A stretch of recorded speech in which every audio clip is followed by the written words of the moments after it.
Hey, hey, hey. Welcome, everyone. Hello, hello. Kim, good to see ya. Good to see you too, Matt. I know this has been long due. We've been wanting to do one of these webinars for a while, so excited to have you on here. Yeah, I'm happy to be here. Thanks for inviting me. Well, hey, everyone, thank y'all for joining. This is Stop Leaving Revenue on the Table. Get your STR launched in 7 days. A webinar between StrIQ and Launched Host with Kim. So, Kim, excited to have you here. I know there's been multiple properties for me where I've tried to do them on my own the hard way, and we'll talk about that here in a minute. Or you could do it the easier way with a group like Kim and get that sucker launched so you can actually start making revenue sooner rather than later. So I'm going to tell y'all, well, actually, before we do a quick story, again, I'm Matt Sanderson. I'm the founder and CEO of StrIQ. We're basically the Zillow for Airbnb investors. And so we're a data-backed platform to help you not only find profitable properties super fast, but also help you maximize your revenue. We'll talk about more of the data stuff later. And then Kim, do you want to give us a quick intro of you? Yes, my name is Kim Fitzpatrick. I am the owner and founder of Launched Host. We get properties from empty to guest ready in 7 days. That is our claim to fame on the install side. We've also expanded to do procurement and receiving, and also we dabble in design. I love it. Yeah. Well, guys, I'm going to give you all a quick story of why this webinar is actually very important and tried and true to myself. So this picture is of yours truly putting up wallpaper.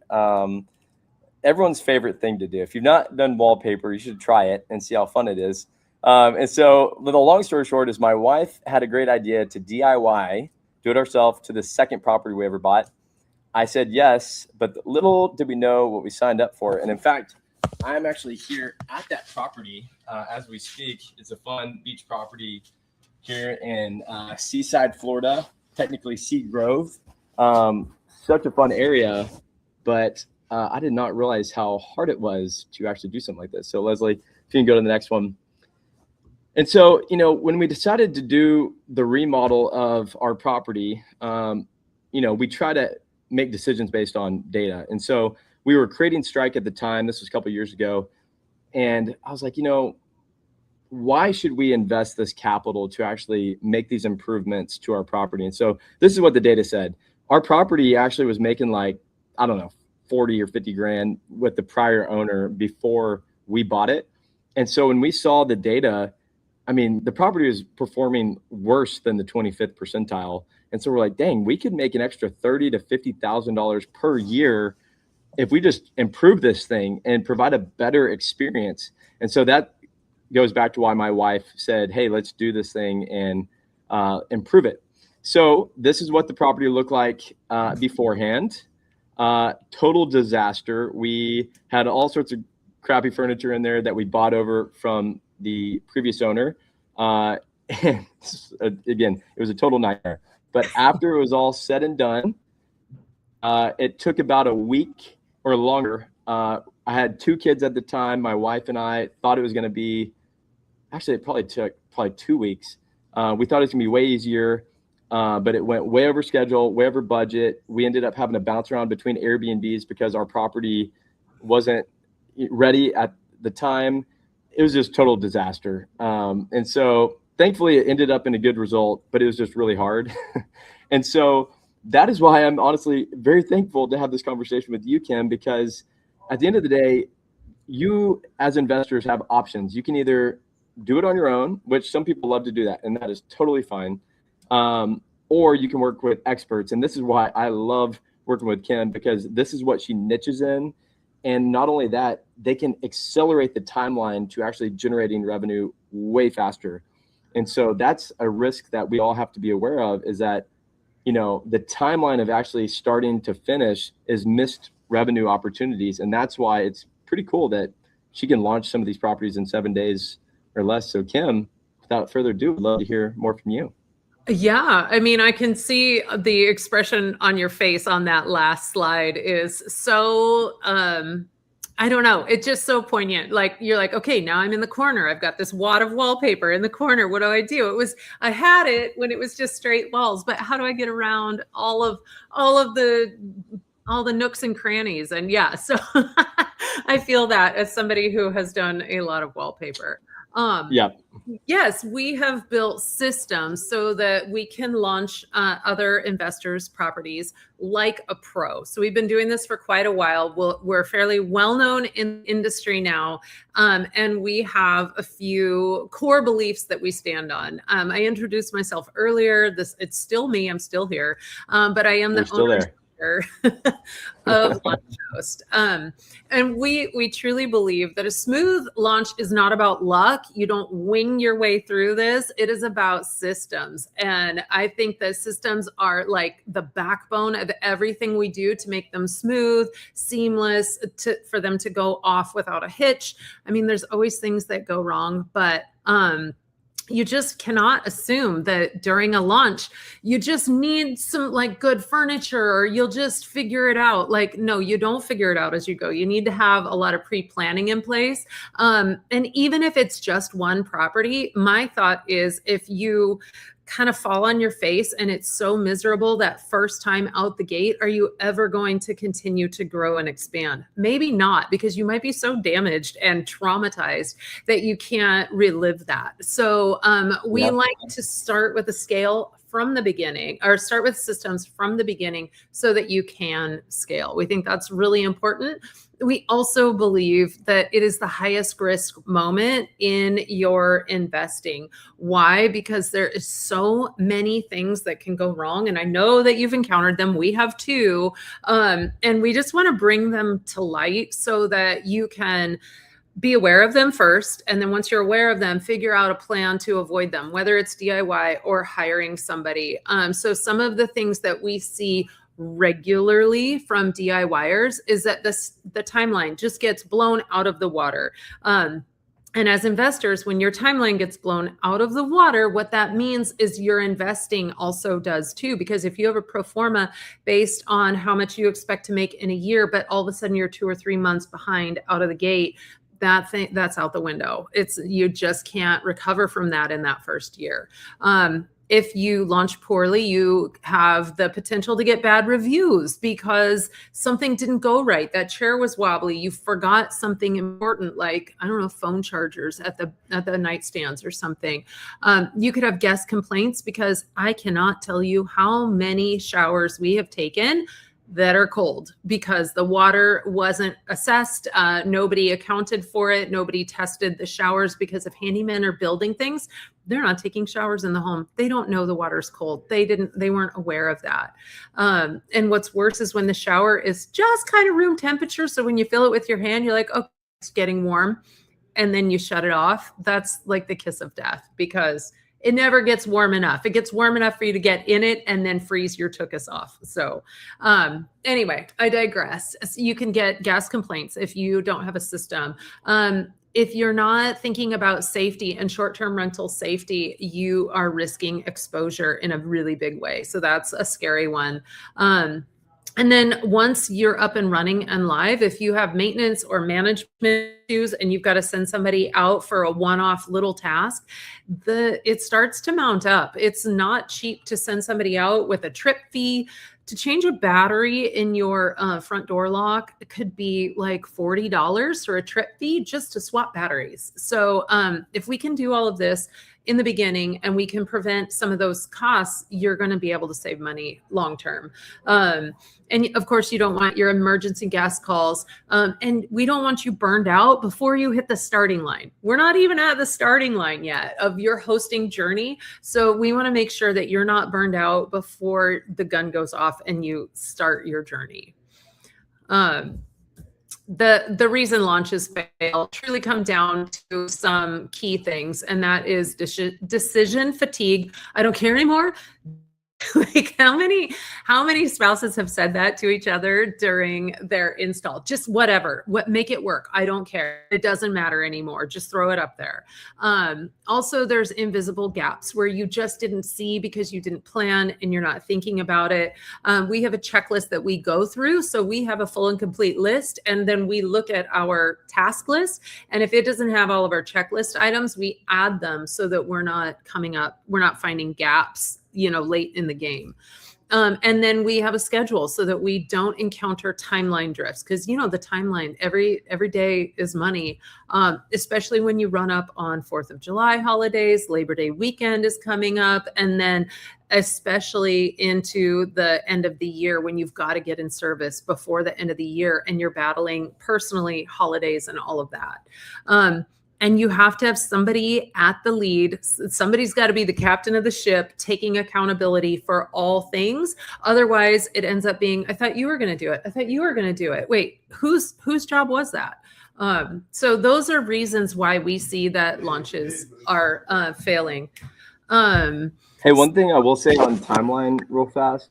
So I've got a property in College Station, and you make 50% or more of your revenue during football season. And so if you miss that window, there's massive revenue risk if you don't launch before that time. And so you've got to think about that with your properties and the different areas you're in with seasonality, that if you don't hit that season, like right into it or right before it, like there's massive risk of losing out on a lot of revenue. So you've got to be very, very aware of that when you buy that property. Yeah, exactly. And I think a lot of us in different locations still have a strong seasonality where certain dates just rent for so much more than others. And I love your College Station place and football season, because I am a former 2-sport college athlete. And so a lot of what I do is framed around athletics and coaching.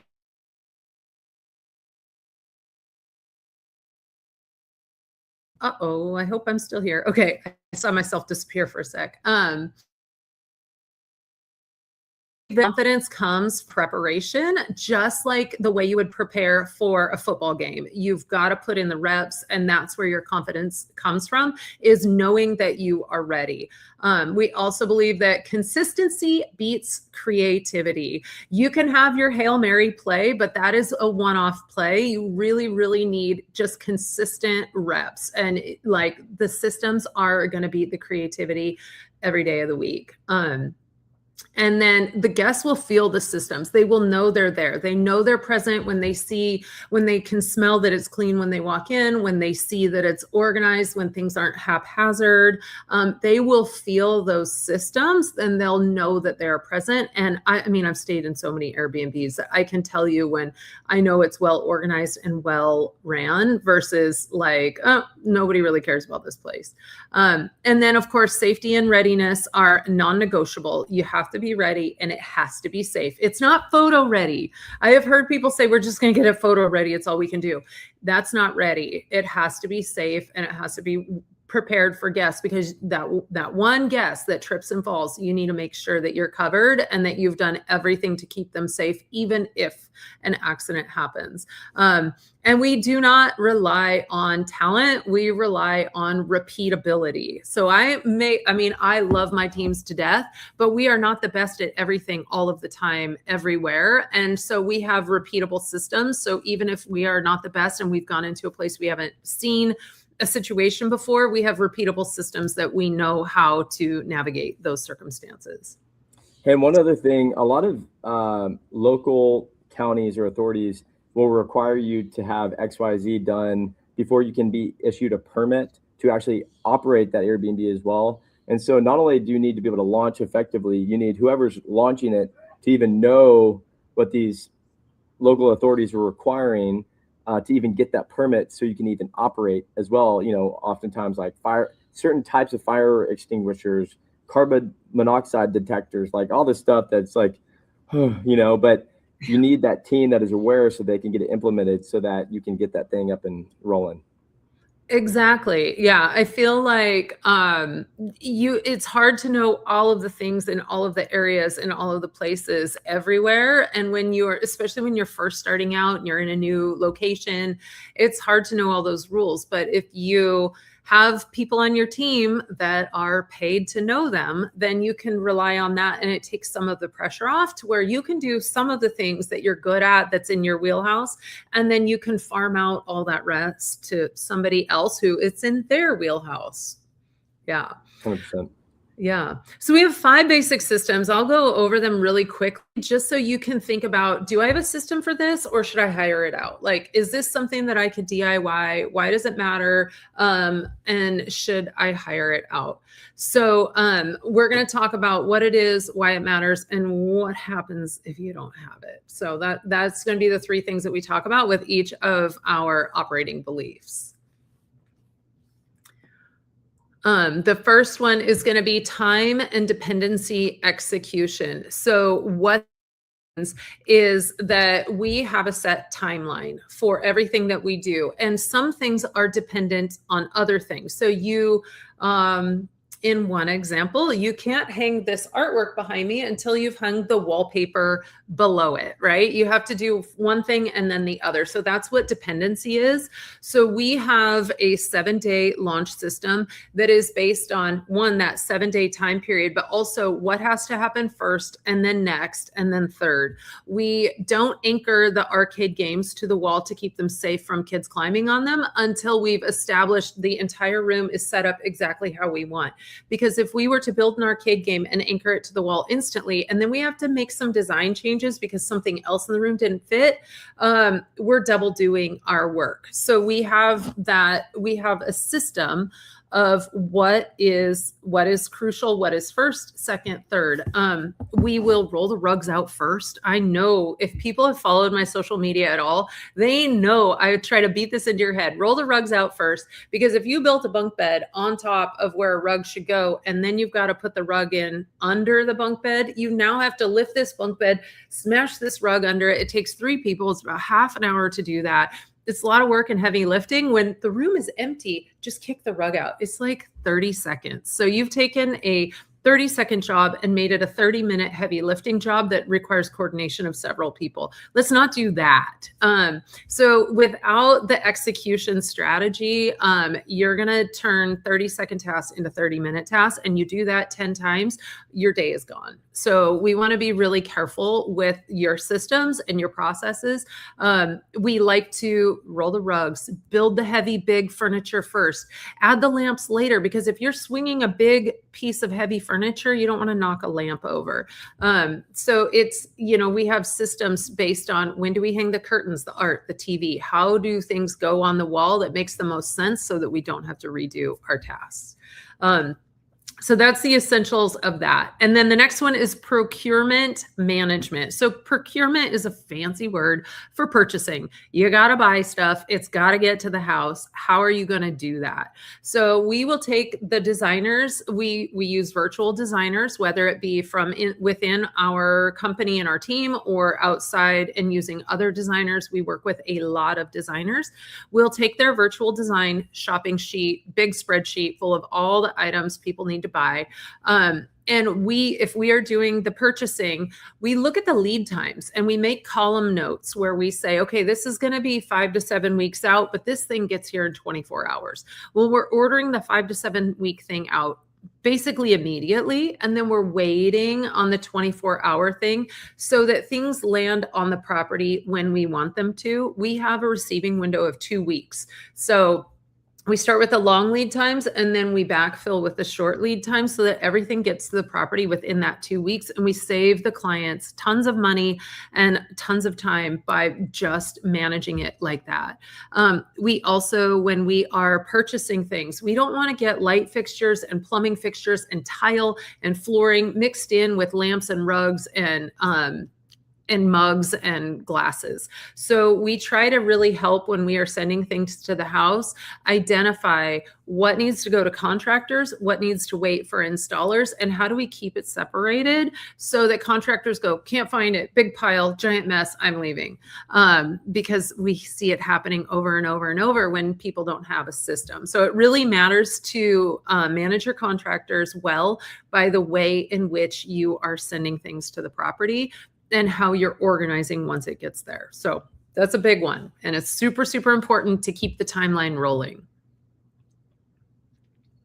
Our next one is safety. Okay. If you have not met Justin Ford from Breezeway, it is worth your time to give him a follow on social media. I'll tell you right now, if you're not following him, he will scare the daylights out of you, but he means it in the best way because he doesn't want you to be liable if somebody gets hurt at your property.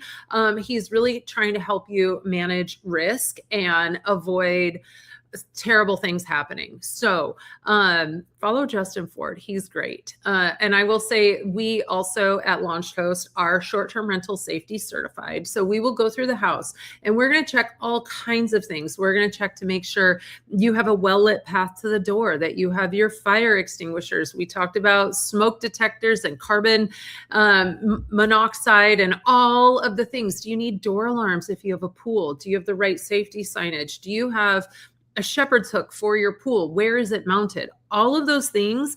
I don't expect first-time owners to know all of the nitty-gritty about everything. That's why we feel like it's really important to hire a professional that knows the short-term rental safety standards, expectations, and is certified.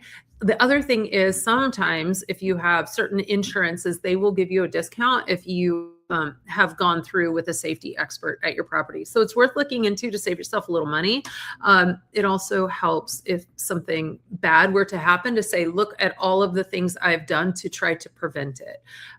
So yeah, we're going to give you guidance on handrails and guardrails and all of the things. And we're going to say if something is safe or not. And so I think that's really super important, both for guest satisfaction, 5-star reviews, their experience at the house. I mean, somebody falls and breaks a leg, that's going to ruin a vacation. It's probably going to ruin the entire vacation of the whole party involved because it's going to throw a huge wrench in everything. So we want to try to avoid that.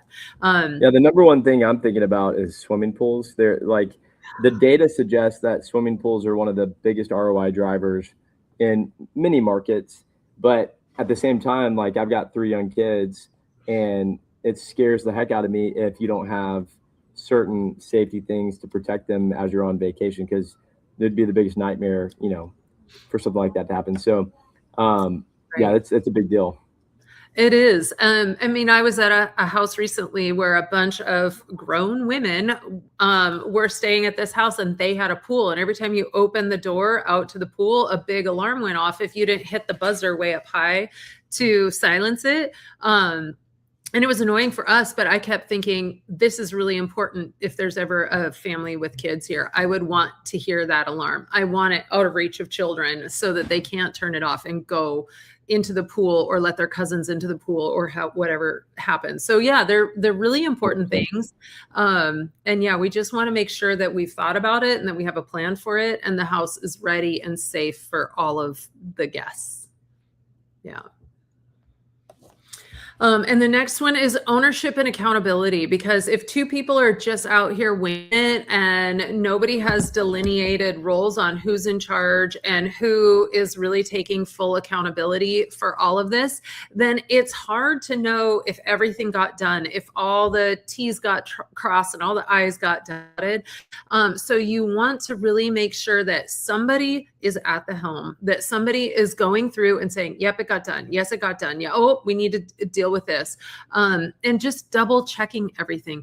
I mean, it's silly, but even down to removing the stickers, because if I look out on the deck and I see a bunch of patio furniture and I also read the entire alphabet because nobody took the stickers off of the chairs, that is going to really give me a more negative experience. I'm going to be like, wow, they didn't even bother to take the stickers off. What else else did they not bother to do? So it's really important, yes, on a safety standard, but even just on a visual experience standard, to not have the alphabet printed all over your furniture because you didn't take the stickers off. So having somebody responsible for just double checking every single thing up until the last minute to make sure it's all done, it's all accounted for, the proper number of towels are sitting out, every little detail is really, really important. And without it, guests are going to go, hey, you have this great coffee maker, but there's no filters, or there's no coffee, or there's something, and you're like, oh my gosh, why didn't I check?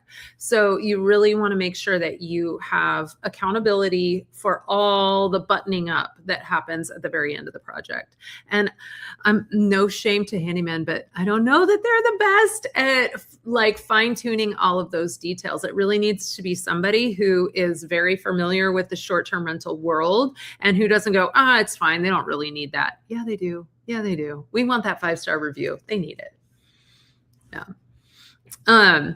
So when systems exist, when you have systems in place for all of these key areas, you're going to just have a faster launch. You're going to have fewer mistakes. Obviously, those two go hand in hand. The more mistakes you make, the longer it takes. You're going to get better reviews out of the gate, which we all know that's critically important to get those good reviews, especially at the beginning, because everything is weighted heavier.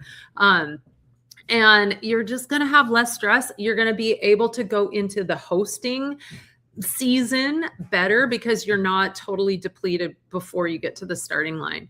And then once you get a system once, it's so much easier to launch it again and again and again. If you have no system, every single time is like the first time, and it's not very much easier. But Launched Host, we've launched in 26 states now, multiple properties in each of those states, and it starts to just be a well-oiled machine.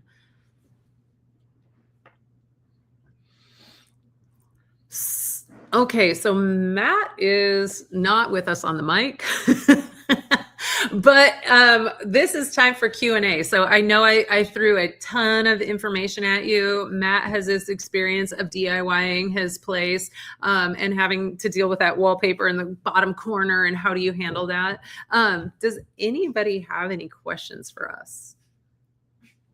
Oh, Matt's gone. He gone. He back. Matt, are you still with us?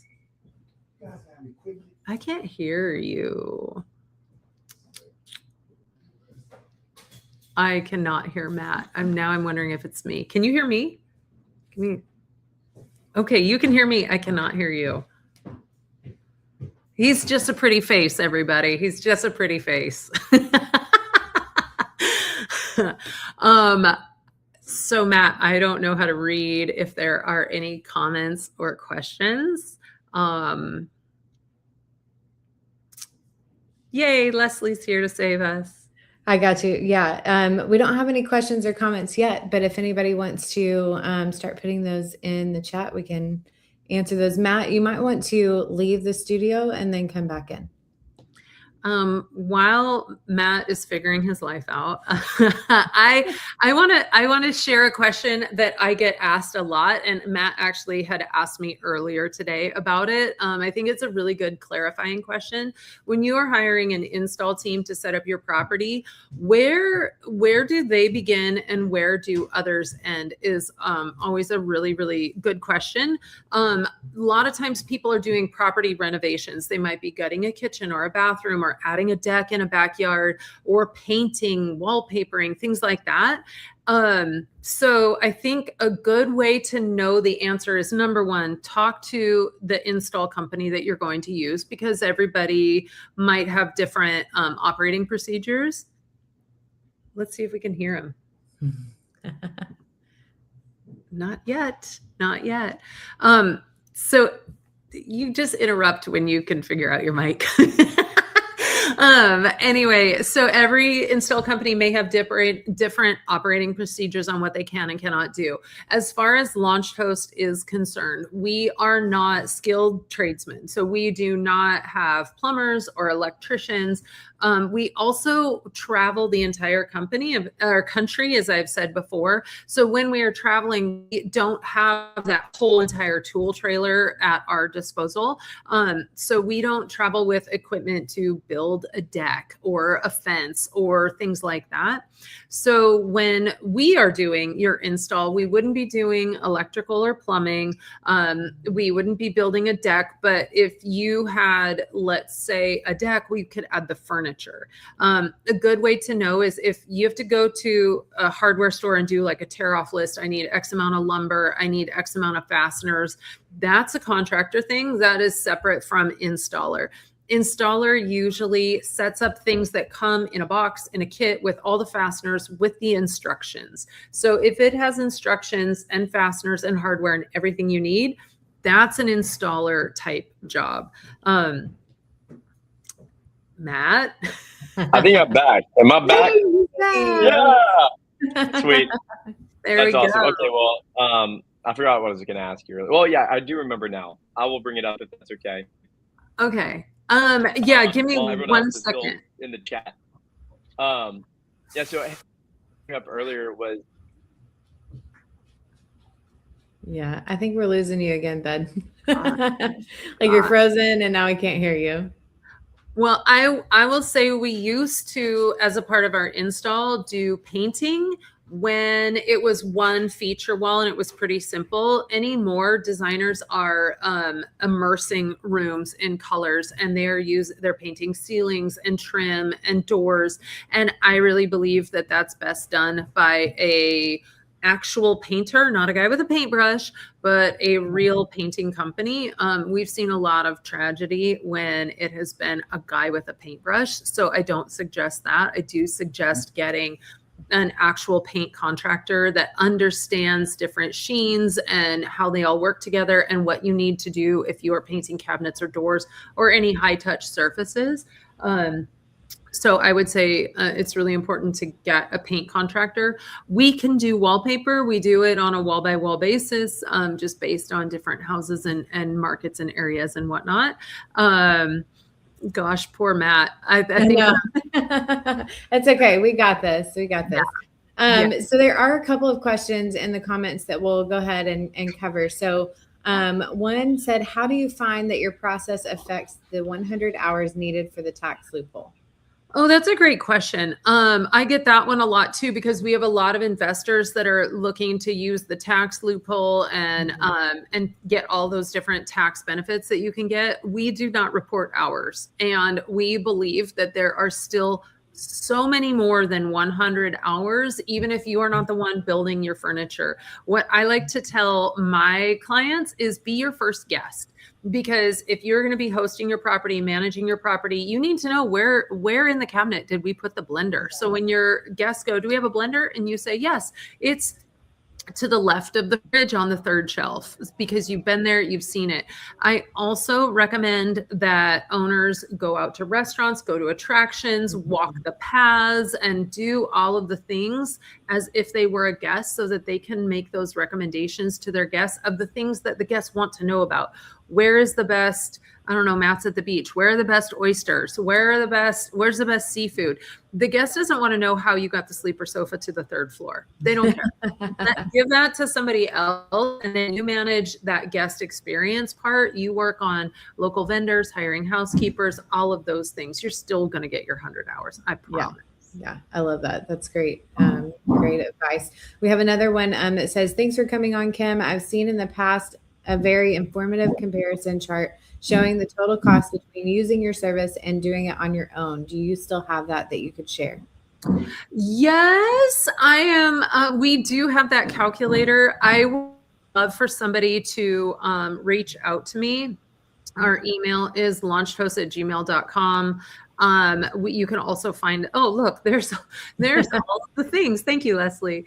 Yeah. You could reach out to me in a variety of different ways, and I will send that to you. I just don't know where it is at the moment in my database of random things that we have. I'm not super techie. I'm very much more hands-on than techie. Well, and so everybody joining knows too, we will send out a follow-up email with this information. And so when Kim sends it over, if she can find it before we send that out, then I'll include that for you as well. But definitely reach out to her. Let's see. I think we had a couple of other questions. Let me just double check. And then I have some for you too. Okay, what if you're designing on your own, not using a designer? How does that work for you, giving you the plan? That's a great question. If you have this design skills and you want to do your own design, we encourage that. And we have worked with a number of owners, even recently, that have done their own design. What we need is a furniture layout to know where in the room, like on what wall do things go. And then we also like a mood board, because when we're carrying big cardboard boxes, we want to look and go, I know there's a blue chair in this box. Oh, this is where the blue chair, and set it down. So we like to have the mood or design boards. We like to have the furniture layouts. And then we need the shopping sheet with all of the inventory. So we can check off, if you are supposed to have 20 sets of king sheets, do you have them, or do you only have 17? So that we can communicate through the spreadsheet. Also, sometimes we just need more specs on what we're looking at to be able to assemble it, because it's not, instructions are not always written by people who speak the same language as I do. And I cannot understand the instructions, but sometimes when we can look at it online and get a better feel for it, we can do a better job assembling things. Yeah, absolutely. Can you give us a little bit more of what it is that you do versus what you don't do? So maybe kind of highlight what it is that you don't do. Yeah. So what we do is a huge long list. I'm going to do what we do, and then I'll talk about what we don't do. It's super short. What we do is we hang TVs, curtains, mirrors, art, hooks, and all kinds of things onto the wall. We can do wallpaper. And then we assemble all the furniture. We pre-wash all of the towels and the sheets. We organize the owner's closet, which a lot of install companies, I've learned, they do not do. They just throw it in there and have you do it. We pre-wash all of the dishes to make sure that there's no like weird film or paper waste in there. We set up coffee bars, and we set up gift baskets if you have them. We also do all of the safety stuff. So I'm looking at fire extinguishers that I will be hanging. We will do rug tape, and we'll Scotch guard all of the furniture.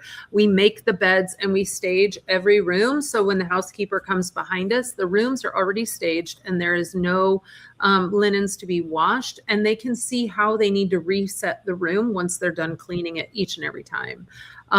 There's a lot more that we do. We also do home maintenance inspections. We're going to inspect your fridge, your water and ice, your washer, dishwasher, oven, stove, hood vent, all of the things. We're going to check your heat and your AC, so that when it clicks over to the new season, you don't go, oh my gosh, I had no idea the heat wasn't working, and now it's October and now I got to call somebody. We're going to check the heat, even if it's 112 degrees in August. We're going to make sure it's going to be working when you need it to be working. What we do not do, skilled trades. We do not do anything that requires a permit. So if we have to anchor something down to the ground and we're in hurricane territory, so we don't do gazebos. There's a few things that sort of cross into that gray area of, is it a contractor? Is it an installer? But essentially, just ask me on those things. Currently, we're not doing gazebos, geodomes, or play structures for kids, all because they need to be anchored to the ground, and we don't have all of the tools to do that. And then any skilled trade, you'd want to hire a tradesman. Gotcha. So back to the person or the owner designing it, do you do all of the ordering for the owner, or do they do those things and then hand it over? It can be one of three options. Designers can design the property and then purchase for their clients. The clients can purchase for themselves, or they can hire us to do the purchasing. If they hire us to do the purchasing, we also handle returns. So that means we're going to edit that. We're going to audit and edit their design from their designer to make sure they have all the safety things. We're going to double check measurements before we buy like double queen bunk beds and try to put them in a standard room. Sometimes that works, sometimes it doesn't, but we can kind of see based on our experience if it's really going to work or if you're going to have 7 inches between the 2 queen bunk beds. And then we're going to strategize what we need to do if things don't fit. So we're going to take accountability if we're doing the purchasing for the returns. Nobody wants to do returns. Nobody, even us. So we're going to like double, triple check all the measurements when we do the purchasing. And we're also going to organize all your receipts so you can hand them over to your accountant or bookkeeper, which is a godsend, honestly, because you will have more than 100 receipts usually, and you've got to find all of them and organize all of them and hand them over. So we will put them in one nice, neat file and hand them back to you. Nice. So I have one question. I'll actually 2 that I'll roll into one. So first, what is the average size house that you guys do? And then what is the largest house that you've done? Okay. So the average size we do, see, it used to be 3 to 4 bedrooms. Now it's pushing 5 bedrooms and above. I think just because people are tasking us with the hardest jobs, which is great. We love it. Like, bring it on. We love a challenge. But we have still done studio and 1-bedroom condos. We usually just do more than one at a time because we have a 1-week install timeline. So we like to group smaller projects and do a group of them in one area, like 4 condos in 1 week as opposed to 1. We keep a 7-day timeline, even if we can finish in 3 days, because it's usually something beyond our control that limits our speed to finish, like having the water go out and not being able to do laundry or dishes. And then we have to wait for contractors, and then we do other things while we're waiting. So we like bigger projects, but we can take smaller ones and make them into a bigger one.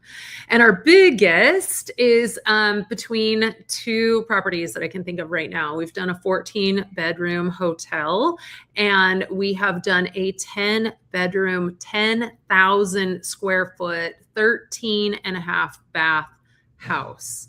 So yeah, 10,000 square feet is like 5 houses in one. It's massive. So anyway, those are our 2 biggest properties to date, but we are in talks with bigger properties right now. So thanks. So y'all are doing the boutique hotels then? Yes, we can do boutique hotels now, turns out. So nice. I know that's a big kind of trending thing that's going on right now. So that's, by the way, my mic's back, so I'm back. Yeah, we can tell. That's awesome. Hey, I had a question. We're looking at data and markets and properties all the time. I would be interested to hear, like, what are some trending markets that you find yourself doing a lot of launches in with investors? Like, what are some of the top markets that you guys are actually working in with investors doing launches? That's a great question. People always love to know where we're going because they are shopping and they just want to shop where we're going because somebody must have clued them in that that's probably a good market. I know there's a lot of investors that follow where I am in the world to determine where they might be looking next. But I would say it feels currently like Arizona, Scottsdale, and Sedona are really trending up. And also Bradenton, Florida has been a popular one. The Bourbon Trail continues to be popular in Kentucky. And then often those areas also afford huge properties, and that's also why we're there. So if an area is like a smaller condo type area, we don't always go there. But we've been doing a lot of like suburban and urban properties lately too, which is interesting. So any certain cities that you're doing some of those urban or suburban things? We've been to Nashville. We did 4 condos at a time in Nashville. I'm currently sitting in a suburb outside of St. Louis where we're doing our 3rd property.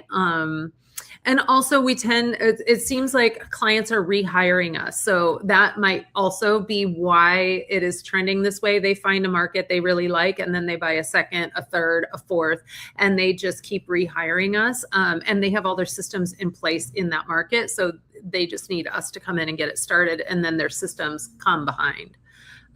So yeah, nice. Yeah. I don't want to give away So I'm I'm like, I'm trying to be keep careful. it coming. We need that value. Come on. You know, I'll say one more that seems to be trending up lately that we have. You wouldn't know because I'm not there yet, but coming online, we've got a few in upstate New York. That seems to be another new popular one. So Yeah, we've had a just lot for of your investors audience. asking about Catskills, Finger Lakes, those markets, which are really awesome. But just know that you've got to be ready for snow there. I almost bought a property in the Finger Lakes, which was amazing.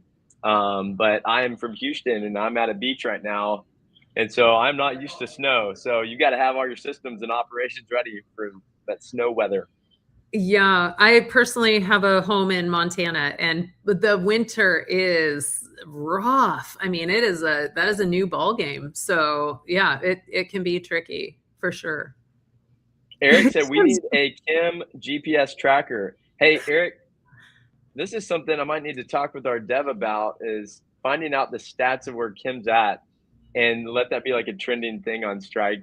Investors could follow. Kim, see if you could talk to your team about that. That'd be kind of cool to be able to track. That's not creepy at all. Thank you. No, I'm just letting us know where the investors are going. It's fine. Yeah, that would be, it would be funny. I get the where in the world is Kim Fitzpatrick today constantly. So yeah, I'm happy to share. I try to take my location as often as I can so that people can keep up with where it might be in the world. That's awesome. Any other questions that we have? I think, did Emily have one other one that we might have missed here? What if you're designing on your own, aka not using a designer? How does that work for giving you the plan? Did we already answer that? We did, yes. Okay, cool. It works. Sure. We can work with owner designers as well. Yeah. Just, I mean, personal experience. I've worked with a lot of different groups out there, and there's a lot of designers that will like design the property for you, and then it's like, hey, here's your whole design, here's your links and everything, go for it. Well, you can execute, it's fine, but also that's a scary moment because that's like 100+ things you got to order. You got to figure out the timeline. You got to figure out the shipping of it, receiving it, installing it, all that. It's a lot. And honestly, I'll tell you, like, the hardest part of this whole thing, other than finding the actual property itself, is getting it set up. But once you do it, and you get your systems in place, we want to encourage you that it's actually not that bad. Once you get the thing launched, you get your systems operation set up, then it's kind of on autopilot for the most part. It's just, those are kind of the two hardest things, is finding the property and then getting that thing actually launched. Sorry, Kim, what were you going to say? Yeah, no, I was going to say, so we have our install week. We also have a receiving period of 2 weeks for the install to be able to receive packages at the owner's property for them. We believe that's the best fit scenario. And then we have the purchasing that we could do for owners. I did talk with this one owner once, and he was like, I said, what is your plan for receiving all of your packages? We're talking through all the strategy of this whole process. And he goes, well, I think my mom is going to come down there and receive it. And I was like, okay, you appear to be a mid-30s man. How old is your mother? How tall is your mother? And she was in her late 50s, early 60s, and she was 5 foot nothing. And I said, okay, I have this other idea for you. Like, let's give you as many pieces of the puzzle as makes sense, but let's also not have your mom bring the pool table down the stairs by herself. Like, I don't see that going especially well for your mom, but maybe she's a great shopper and maybe she's really organized and she can do the purchasing and send things to the house. So we did strategize a way where the client could still retain like his part of the process as much as possible and use the help that he has, but not give his mom a back injury. So we like to work with people to find their strengths and help them in that way. Yeah. Hey, Eric said it would be cool in the StrIQ Squad school community, that's our free STR community, about a regular posting where we ask people to post pics of their latest STR scouting. I don't know if you meant latest Kim scouting or her team scouting or whatever, but honestly, I was thinking about it, Kim, it would be kind of fun, you and your team, like as y'all are launching properties, if y'all just threw in the StrIQ Squad for the free community, like, hey, we're launching in this market today, or we're launching in that market. So just people are aware of like where you're actively doing this stuff. I don't know if any of it's secret sauce or not, but it would be really cool just to be aware of like where you're actually launching, just so we're aware as a community. Yeah, that would be really fun. I would actually love to do that because, here I am in St. Louis and I've tagged that, but I have had a team in South Carolina at about the same time as me, and they're not tagging that project. Yeah. And we have projects going on that I'm not at. So I could share those projects as well so that you could get a more well-rounded idea of how many projects we're doing. Yeah, that'd be cool. I mean, because the whole point of that free community is like, I remember doing this. I bought this property here, by myself in a vacuum, like didn't know anyone, didn't have any good connections, literally just on my own. And so the whole point of that community is just a free community to help each other out. And so the more we can post there and do that, I think would be awesome. Yeah. Emily just said, do you have any rough estimates for your pricing? I know every property is different. So you're right. Every property is different. I can kind of give you a little bit of ballpark so you know if it's even worth calling me or not. And I will try to find that calculator and so that Matt and Leslie can send that out. But so we have some easier numbers and some that are a little more challenging. Design is $5 a square foot plus $800 for any outdoor space that we design, like fire pits and kids play areas and whatnot.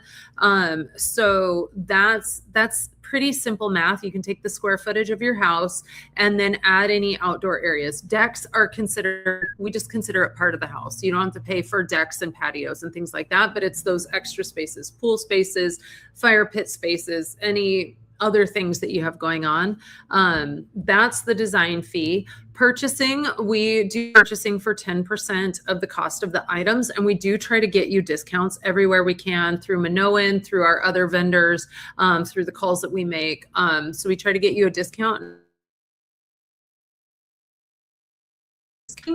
Is based on the size of the property. It is 2 weeks that somebody is staying around the clock at your property, essentially camping at your property until the furniture arrives and starts being able to be built. I've sat on a staircase many a times because I have no chairs.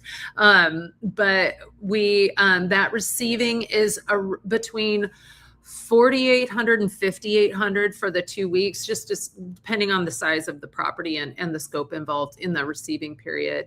And then install, I'll give you our lowest price is $16,000, and that is for the lowest, smallest property with the smallest team. We have a couple of hard costs, like our labor costs are the biggest costs, and then we will get a dumpster and we'll haul off all the trash. And there's certain hard costs, and in that you don't pay more for travel. You just pay. We work our own travel out, and we figure that out. So there's when we quote a price for your property, the price is the price, and it doesn't change unless you add to the scope. So those are some really rough ballpark numbers. So I hope that is helpful. And then you can compare it against your travel costs, your time away from your job and your family and all of that to see if that pencils out for you. Perfect.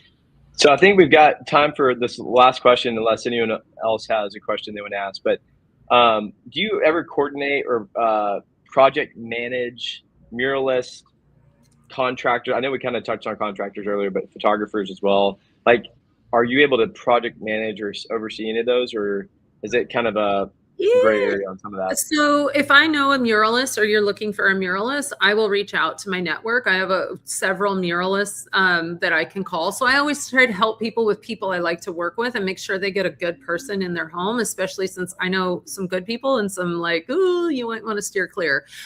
So I try to help match up my owners with great vendors.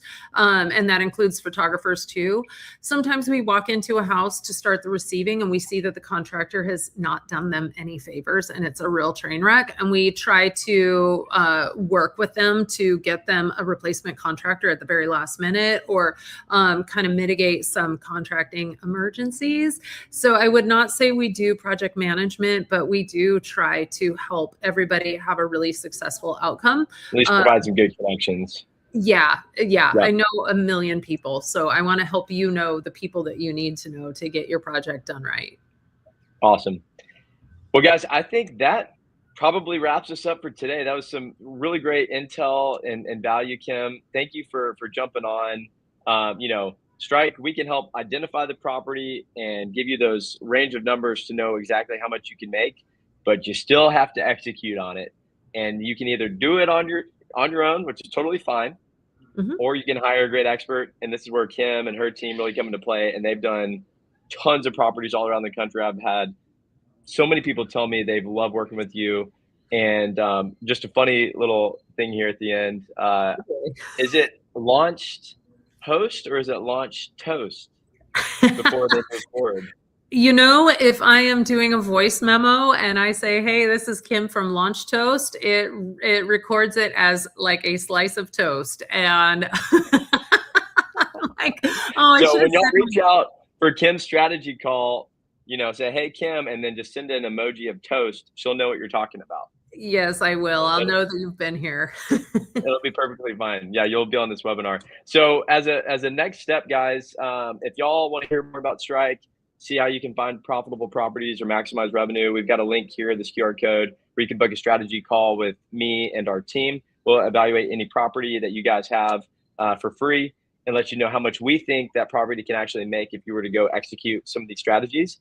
And just tell you, you know, interesting markets we're looking at, all this stuff. So book a call there. And then if you'd like to reach out to Kim, go ahead and switch back to that slide, Leslie, if you don't mind. You can schedule a QR. There we go. Schedule a call there. Kim, you want to tell us a little bit more about that? Yeah, absolutely. Step one, work with Matt to get the right property. Step two, once you've got that, then give me a call and I can talk you through timelines and how early we can be out there and how fast we can get you launched. And I will go over any details with you that I see on your property. And then we will send you a quote and a contract and we can be getting underway really quickly. But yeah, step one is Matt. Step two, talk to me. I love it. And last but not least, this is a link to that free community we were telling you guys about. Again, when I first started, I did this alone by myself. I didn't have all these great experts and people. I was watching YouTube videos and Instagram videos, just like many of you guys are. I mean, y'all are watching the YouTube right now. And we thought as a team, we're like, you know what? It would be so much more fun and easy if we did it together as a community and made this free. So it's literally a free community. So many other amazing people in there like Kim and other trusted experts that you can ask questions. And so if you don't know where to go, this is a great first step to start your journey, or otherwise you can book calls with us and we can help you along your way. So thank you guys for joining. And we're excited to see you guys launch more properties all across the country. Absolutely. All right. Well, Kim, thank you for joining and we will talk to you soon. Yeah. Thank you, Matt. Thank y'all. Bye.